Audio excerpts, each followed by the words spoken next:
Little forest cafe, Shyamnagar Rahu পরীর বাগান থেকে চ্যানেল আনন্দের একটি প্রতিবেদন। সম্প্রতি চুরি হলো একটি দোকানের দরজা ভেঙে চোরেরা হাতিয়ে নেয় ল্যাপটপ, নগদ টাকা ও কিছু ইলেকট্রনিক জিনিসপত্র। চোর ধরা পড়েনি। দোকানের মালিক থানায় অভিযোগ দায়ের করেছেন। স্থানীয় বাসিন্দারা নিরাপত্তা বাড়ানোর দাবি জানিয়েছেন প্রশাসনিক ব্যক্তিদের নিকট। ওটা উনি চলে গেছে। ভরা পেয়েছে। ভরা পেয়েছে। এসে এসে দেখেছো কোন জায়গাটা খোলা এসে ছিল? দেখেছো, আমি দেখেছি এই জায়গাটা খোলা।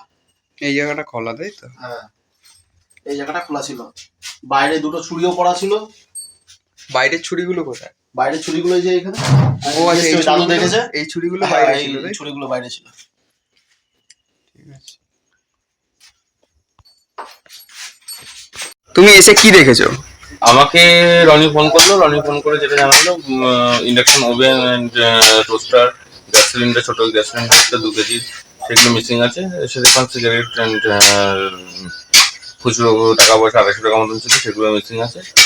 আর দাদু বললেন এখানে চুরিটা ছড়িয়েছিল, এখান থেকে পায়ের ছাপ দেখা গেছিল কিছু। মানে মোটামুটি সদ্য ওই সকালের দিকে এই ঘটনাটা ঘটে গেছে।